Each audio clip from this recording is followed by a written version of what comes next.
Thank you so much for joining us, Lewis. Am I saying that correctly, Lewis? Luis. Lewis. Okay, Lewis. Luis. Luis. Lewis. Okay, Luis. Lewis. Lewis. Okay, there we go. Okay, getting it. Okay, awesome.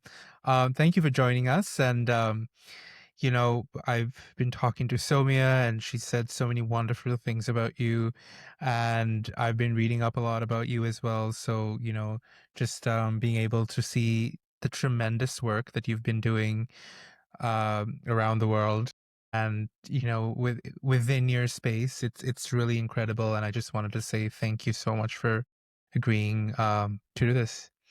uh do you how are you? How's the weather where you are right now? I'm good. The weather is not that cold. Oh, that's good. Yeah. It's pretty dull out here today in Winnipeg compared to the sunny day we had yesterday. But one of the things I really like to do is ask True to Kahani a story. And I'd love to start by going back to the beginning before all the facilitation. A lot of the people that I meet in this kind of work, especially the work that you do, Kahani does, it's because usually something moved them, right? A story, maybe an experience, or even a moment of kind of discomfort. So just wanted to ask you, was there a moment in your life that really shifted you towards peace building or dialogue work? What inspired you? Okay.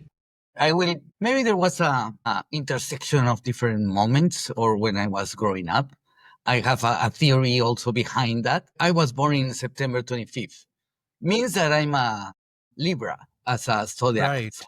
right? So supposedly it's a sign of justice, balance, harmony, and human ability to connect with others. So I Right. guess I was born with a sense of justice. And when I was a kid, I loved watching the Justice League, Superman, Wonder Woman, all amazing superheroes, Yeah. justice. And then I grew up watching like Star Wars, and they believe in a force, a mysterious energy that the field creates by life that binds the galaxy together. So we are all connected. Like when I grew up, I learned about Ubuntu and those other things, right? So I enjoy when I was a kid. I enjoy spending time with friends, and I don't have many memories of my childhood, and I don't know why, but I enjoy spending time with friends. My parents got divorced when I was 10, 11. And I think that marked a piece of my life, right? Right. So maybe that's where I start thinking, well, how we can connect with people, bring love and harmony and peace among relationships. So it's like a turning point for you. I think that Right, was it. right. And I went to a Jesuit school, so I grew up with this mantra or theme of serving others. And then I ended up going to law school when I learned about in general justice and I learned Right. about ADR, like alternative dispute resolution, negotiation, mediation, peace building. So that's kind of package of what I end up doing. And when I was a teenager, and I remember that because a few years ago I have a call with a friend and she's in France and she told me when I told her what I was doing, I said I'm a mediator. I help bridge differences and build among cultures. And she was like, oh, that makes sense. I said, why? Because don't you remember, Luis, that when you were young, like teenager, I used to match up people. So I was kind of subtle diplomacy of love. So yeah, Boy, so you were really bringing people together from a yeah, very young age. So you've yeah, been doing this for literally a lifetime. yes, That's amazing. I mean, again, it's so interesting that you said that, because I think a lot of people I've talked to, they talk about this like moment of like grief also in their upbringing that kind of inspires them to spread more positivity. And that's beautiful, that how you turn that trauma from separation within your family to the amazing work that you do today. That's amazing. And so you've actually worked in some pretty high stakes environments, where people show up with trauma, fear, anger, and sometimes no trust in each other at all, right? So, Right. what do you think it actually takes to build a space where people feel safe enough to speak honestly and maybe even listen? Yeah, I will say two things. Well, many maybe. I believe that the something that we really need is the capacity to connect with others as human beings, and that goes or starts by listening to each other, recognizing the humanity of the other one. So a sincere curiosity to learn about others. And yes, when there's no trust, at least you need to start building trust between you and the parties, and that goes along with listening, caring about the other as a human, and try to deeply really understand what's going on in their lives Right. and their grievances and traumas. And that's it. I When people ask me, so what do we need to improve relationships, and I always talk about respect with double T of treatment. Treat me with human dignity and transparency. Don't lie Mm, to me. Like, walk the talk. Be consistent with what you say and what we do. right. Um, But I bet it's also difficult, right? Because not everyone is going to come to the table with that idea. right. That's why before sitting at the table, as you have for sitting at the table to have dinner, first you need to cook. You need to set up the table, put the silverware and the plates, and so that's kind of pre-work you need to do before you bring people together. You need to be ready, you need to do your homework, you need Yes. to know who has allergies and who doesn't. Indeed, indeed. Yeah, you need to have like engagement with multiple parties Right. to try to understand and start building that connection with people. And Right. then set up with ground rules. I would not say a fictitious environment, but you set up rules that can have people behaving in a constructive way. And everybody is committed to those rules. Right. So you set ground rules and then you make sure that no matter the difference, everyone's there with that commitment. Amazing. And I asked this question because, we use storytelling in our approach and it kind of often starts with a lot of silence, right? And then slowly we open up. And so I wanted to ask you like what you've seen, like what has helped create that opening from that silence to that conversation. So that's beautiful how you put that. And so at Kahani, we like talk a lot about identity as well. Not just as something that's like personal, but also something that's like quite political and communal. And you've worked in places rather where identity has been at the root of deep division and conflict. Right. What do you think we often misunderstand about identity in conflict, and how do we start to heal those parts of, identity that have been shaped through trauma or violence? I think the big word is understanding and recognizing the other, Mm, because it's the identity is how I define myself and what story do I say about myself, and that people respect that, or at least, well, or recognize. I remember I had a situation, a case when I was called in by a company, but then a local community called me because they wanted to do some exploration in some Amazon region in Ecuador. And this Canadian company purchased a big piece of land, and it's for all Occidental people that you purchase a car, an apartment, or whatever. But this community wanted their land back, and the Canadians were wondering, well, you already sold that to us, right? right. And then after having deep conversation, and I went to the local community like 3 times, and I listened to people crying, screaming, showing their grievances. And it's not as simple as an asset. Like, the land is not an asset. The land is part of me. It's like the community is saying, it's like you cut your arm. It's like, if I Right. don't, I'm not valuable at all. And they Right. trauma because other communities around were saying this is a Shuar nationality, like a First Nation in Ecuador, Mm, okay? And they were like, the other communities were saying, if you sold your land, you don't deserve to be a Shuar. So we are going to take over your land, we're going to kill you, and then we're going to assume all these properties because it's our land, right? So that was a trauma. Right. Yeah. That's difficult. And I'm so like kind of my brain wheels were turning the moment you said, land is a part of us. It's so true because we see a lot of conflict. It comes with this commodification of all these beautiful things that we have here in the world. Do you do you come across that a lot with the work that you do? Like, do you feel like there's like the need to decolonize almost spaces? Yeah, yeah. Some people don't like decolonizing, but even, yeah, there is colonial mindset even in some relationships here in Peru. Right, Mining companies are local small scale miners and of traditional ancestral mining. But yes, we need to have a moment to shift to kind of see the light and start building a new relationship with a new paradigm with the mindset of yes, we can grow together, we can build stuff together, we can have shared value, we can live as right. human. Yeah. And Yeah, and it's almost like I feel like the word decolonization has become a buzzword, so it's very difficult to use that these days. But I think also it's more about that process of, changing the way that we work together with communities and how we see land. And that's beautiful that you have that understanding in the work and that you find that pretty important.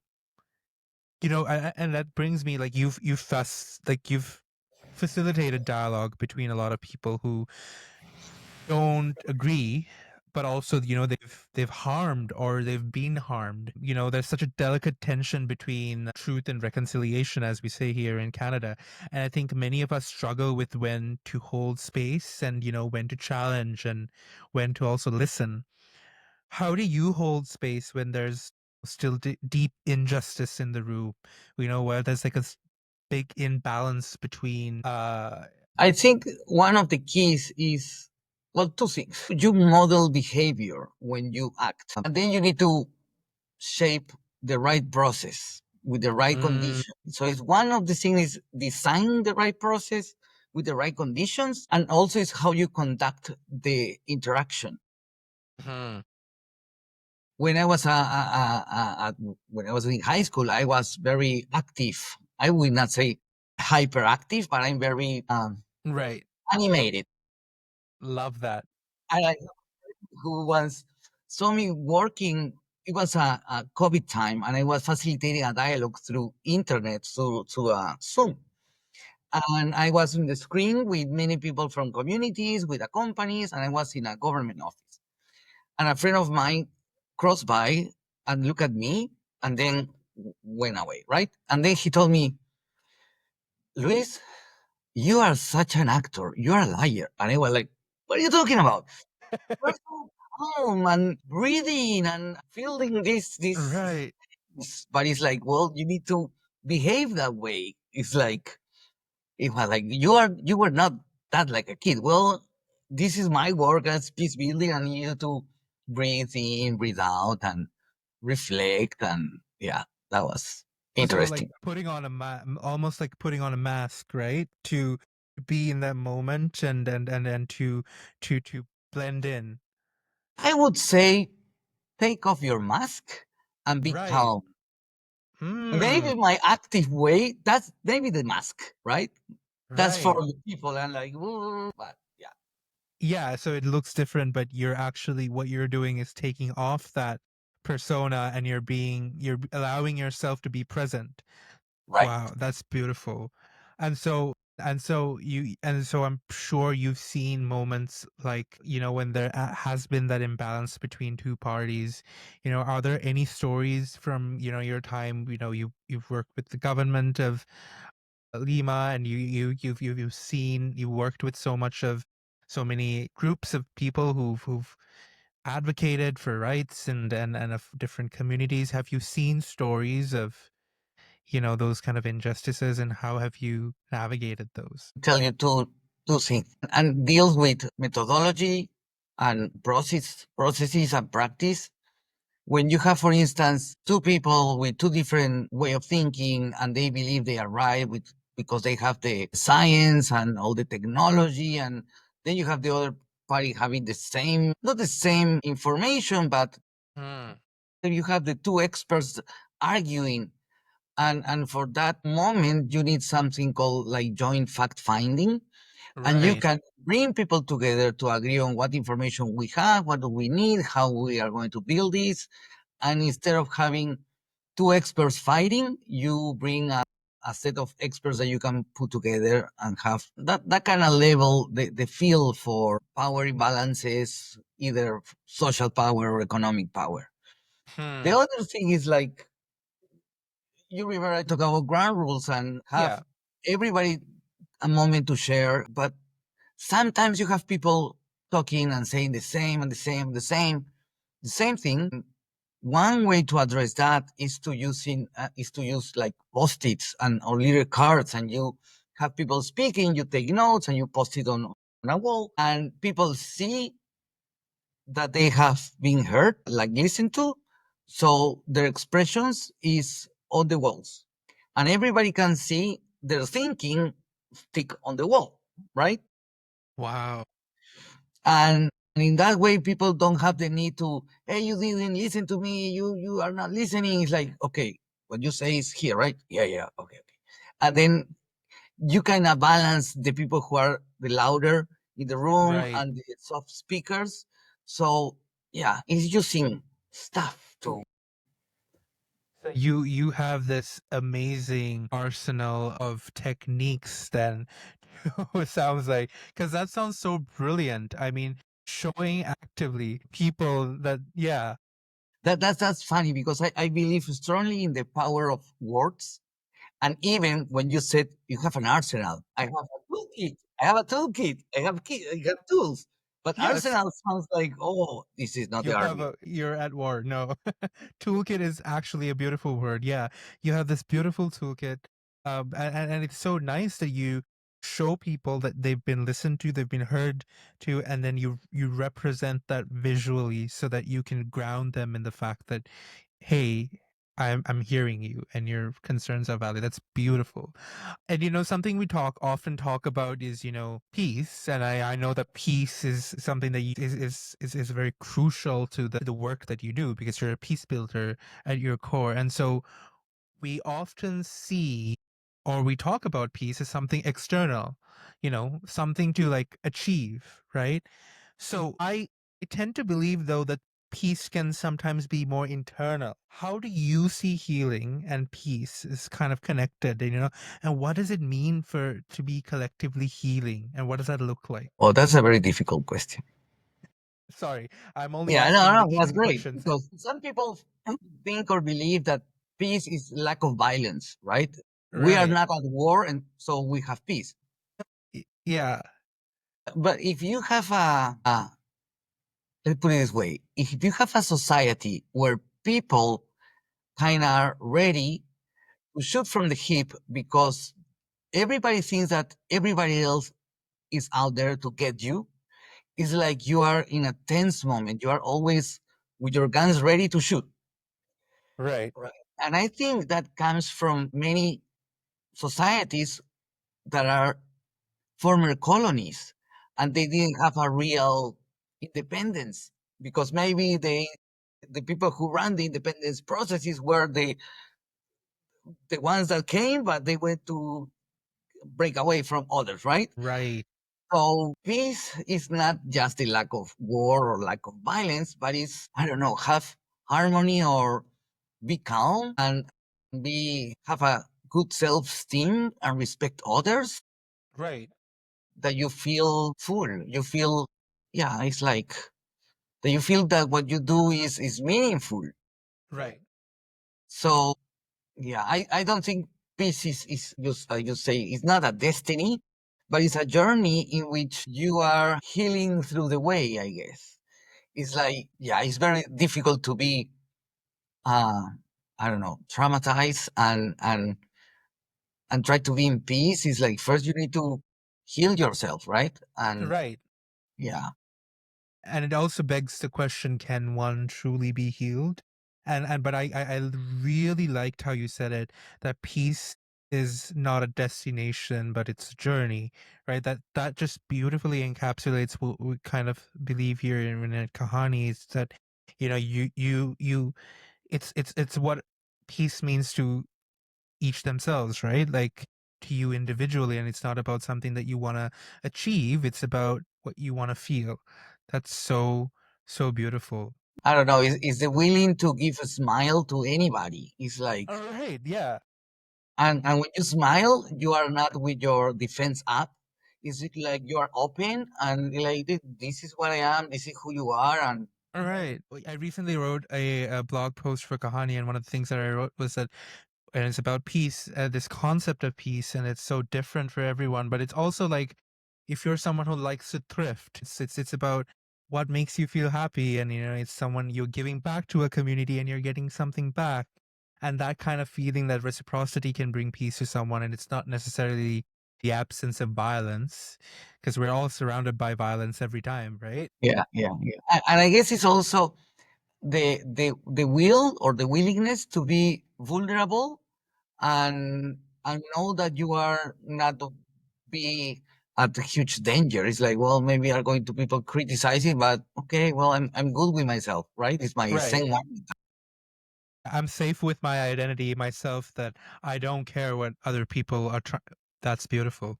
That's beautiful. I can be myself regardless. Yeah. And so, yeah, no, I like that idea, because it's so difficult to practice that as well, because and like you said, people from communities of like, of or former colonies, they do have their defenses up, and it's very difficult to find that.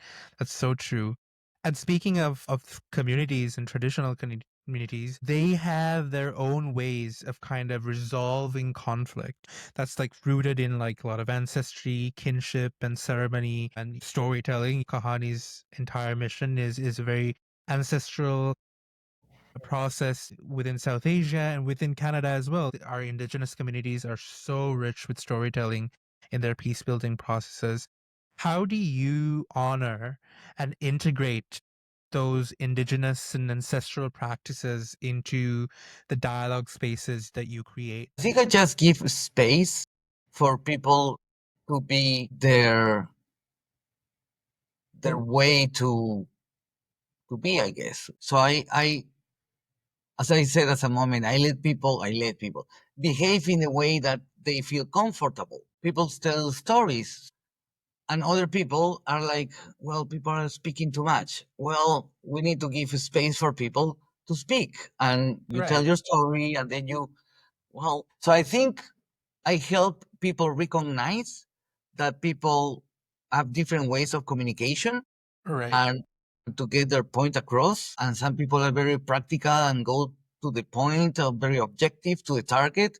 And other people like go and tell you the whole story to give you an understanding of something that they want to share. right. So I just allowing that space, or Mm-hmm. making that safe space for people can express themselves. Be yourself, and be your that's beautiful. And then, so, one of the things that I keep thinking about is, when we sit down at a table, and this is not, about broader peace building, but more applicable to our daily lives. But when we sit down at a table with someone who disagrees with us, or someone who we disagree with, what's one thing that we all need to remember in those moments? What's your Moment. experience? I remember my mom pinching my leg under the table and kicking me, and I saying, "Mom, why are you kicking me?" Yeah, Embarrassing yeah, in front of everybody. yeah, Yeah, it's very troubling when there's tension and the tension is not put on the table.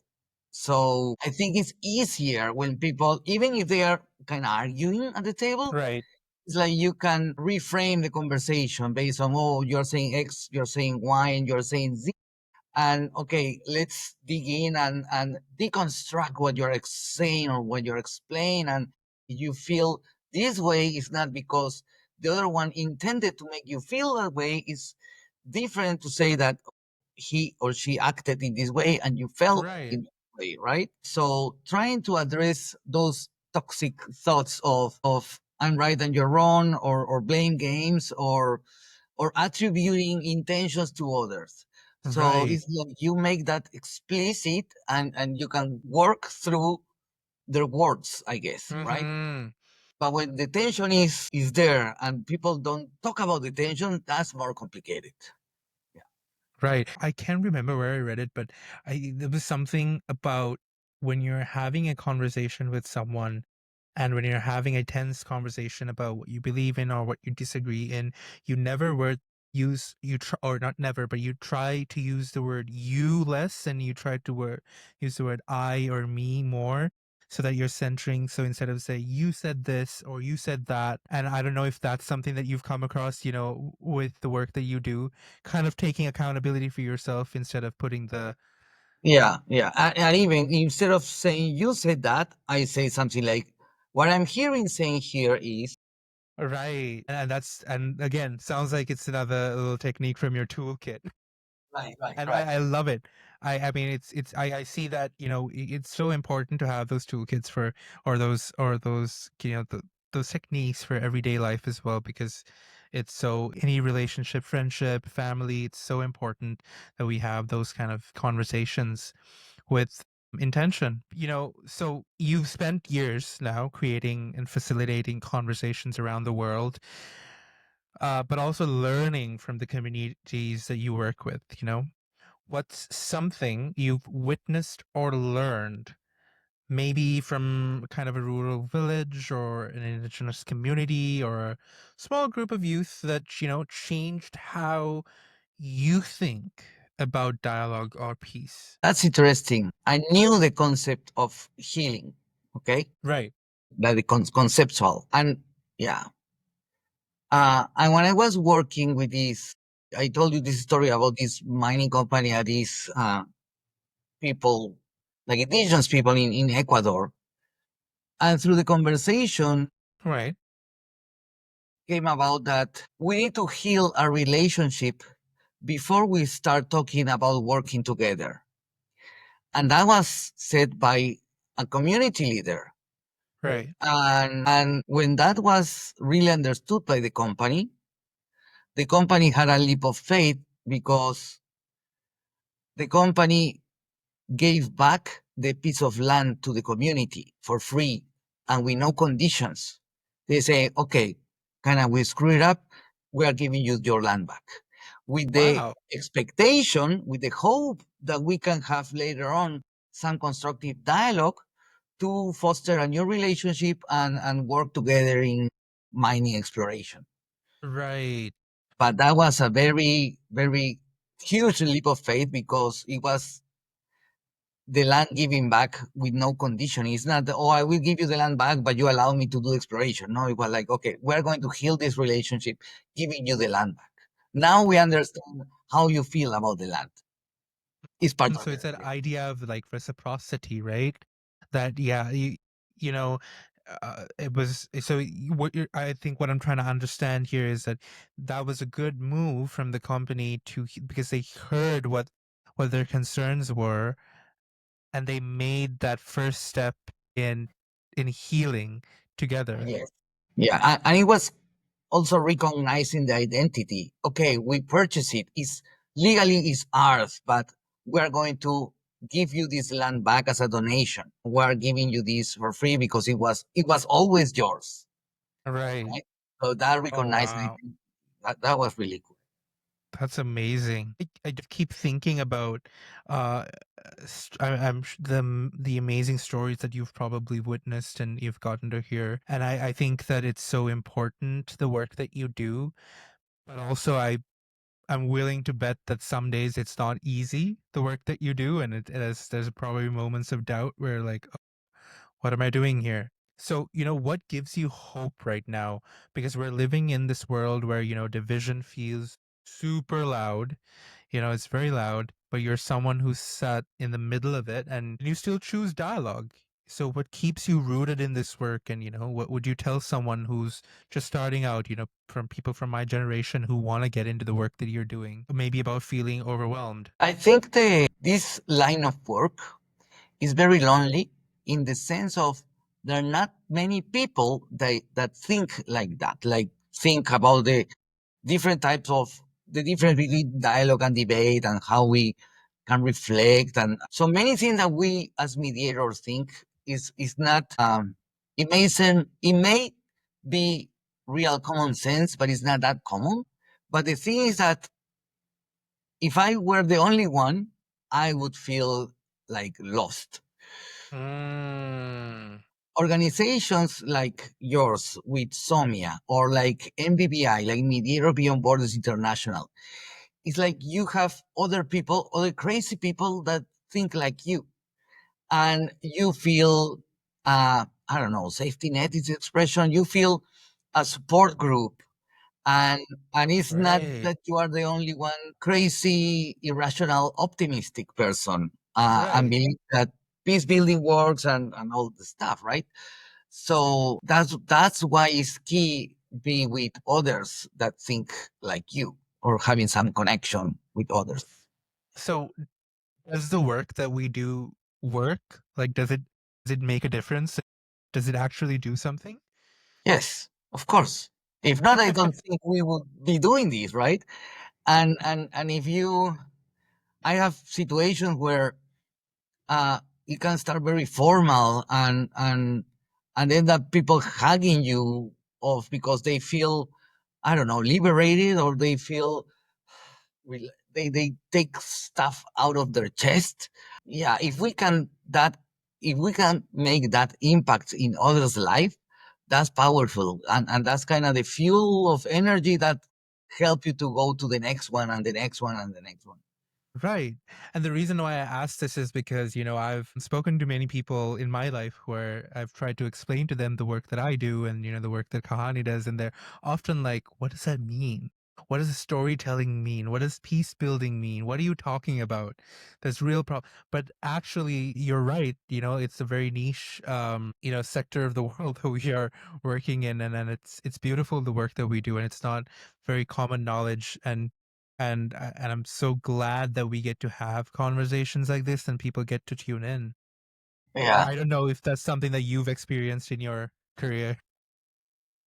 What listening to you just remind me a situation. I was in a bar drinking with some friends, Right. and I was talking about my work. So somebody approached me and said, "So you're like the beer?" And I was like, "What?" "Yeah, because you help people talk." "Yes, that's what I do." Yes. Yeah, you help people talk. Exactly. Like the alcohol. You're alcohol like alcohol because you Right. help people. Yeah, Exactly. You just loosen them up. That's beautiful. yeah, yeah. I mean, such a wonderful conversation. Before we wrap up anything, I want to give you some space to talk about the upcoming Peace Summit in Lima from MBBI because this is important. This is something that's happening this year. And I wanted to give you space to uh, talk about it and tell people why they should be there. Awesome. Okay.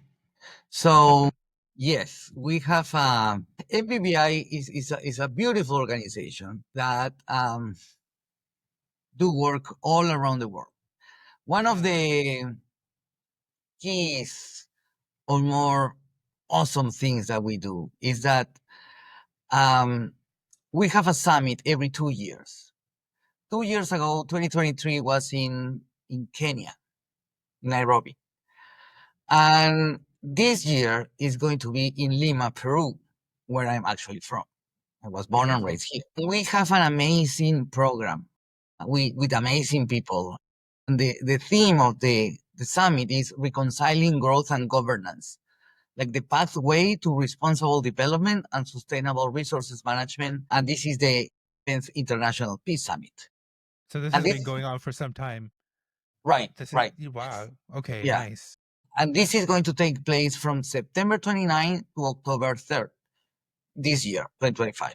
So the 2 days, September 29 and September the 30, we are having pre-summit trainings. And the 1st, 2nd, and 3rd of October, we are going to have the summit. Right. And we are going to have like, people sharing different stories from different perspectives. And we are going to start with a Pachamama welcome ceremony. And it's like Pachamama is the land for indigenous people. in many places in Latin America.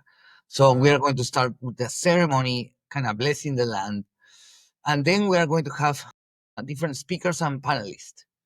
And we are going to have a panel of miners, very forward thinker miners, and they're going to talk about the global sustainable goals and resources management. Then we are going to have a topic that is like from consultation to collaboration, like Right. rewriting the narrative of industry and community relations. Then we're going to have a panel and a presentation from building trust in high conflict context. Then a couple people will talk about like mediation and of complex disputes between governments, companies, and communities.